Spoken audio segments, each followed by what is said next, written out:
আপনারা আছেন ইনফোজা নিশি খবরে। এবারের নির্বাচন ঋণ খেলাপিদের সংসদের বাইরে পাঠানোর নির্বাচন। হাসনাত, এবারের নির্বাচনের মধ্য দিয়ে ঋণ খেলাপিদের সংসদের বাইরে পাঠানো হবে বলে মন্তব্য করেছেন জাতীয় নাগরিক পার্টি এনসিপির দক্ষিণাঞ্চলের মুখ্য সংগঠক এবং কুমিল্লা ৪ আসনের প্রার্থী হাসনাত আব্দুল্লাহ। তিনি বলেন, আমাদেরকে আগে দুর্নীতিটা বন্ধ করতে হবে।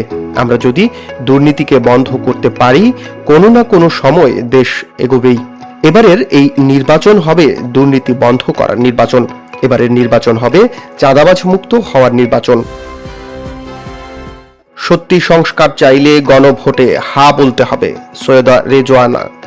সবাইকে গণভোটে অংশ নেওয়ার আহ্বান জানিয়ে পরিবেশ, বন ও জলবায়ু পরিবর্তন মন্ত্রণালয়ের উপদেষ্টা সৈয়দা রেজওয়ানা হাসান বলেছেন, যদি সত্যি সংস্কার চান তাহলে উত্তরটা আমাদের হ্যাঁ বলতে হবে।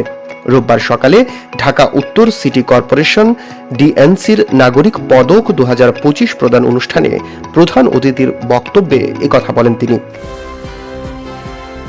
জুলাই হত্যা মামলায় ট্রাইব্যুনালে প্রথম জামিন পেলেন আসামি।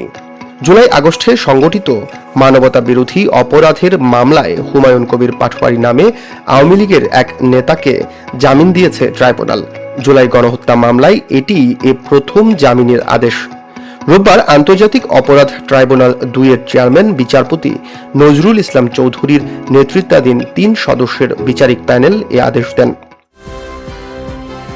ইরানে বিক্ষোভের তীব্রতা বাড়ছে, দমন জোরদারের ইঙ্গিত তেহরানের।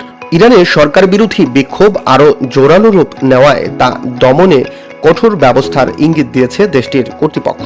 গত কয়েক বছরের মধ্যে সবথেকে বড় এই গণবিক্ষোভের পেছনে সন্ত্রাসীদের দায়ী করে ইসলামী শাসন ব্যবস্থার রক্ষার শপথ নিয়েছে দেশটির প্রভাবশালী বিপ্লবী গার্ড বাহিনী আইআরজিসি। ব্রিটিশ বার্তা সংস্থা রয়টার্স এ খবর জানিয়েছে।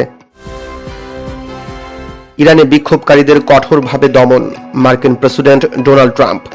ইরানে বিক্ষোভকারীদের কঠোরভাবে দমন করায় দেশটির হামলার ব্যাপারে সিরিয়াসলি ভাবছেন মার্কিন প্রেসিডেন্ট ডোনাল্ড ট্রাম্প। সংবাদ মাধ্যম নিউ ইয়র্ক টাইমস রোববার জানিয়েছে, ইরানে কিভাবে হামলা করা যায় এ ব্যাপারে ট্রাম্পকে ব্রিফ করেছেন সংশ্লিষ্ট কর্মকর্তারা। ট্রাম্প এখনও চূড়ান্ত সিদ্ধান্ত নেননি, তবে তিনি হামলার অনুমোদন দেওয়ার বিষয়টি গুরুত্বের সঙ্গে বিবেচনা করছেন। ইন্ডিয়ান আইডল খ্যাত গায়ক মারা গেছেন। জনপ্রিয় সঙ্গীত শিল্পী ও অভিনেতা প্রশান্ত তামাং মারা গেছেন। ইন্ডিয়ান আইডল সিজন 3 এর এই মুকুটজয়ী রবিবার সকালে দিল্লির একটি হাসপাতালে শেষ নিঃশ্বাস ত্যাগ করেন। মৃত্যুকালে তার বয়স হয়েছিল মাত্র 43 বছর।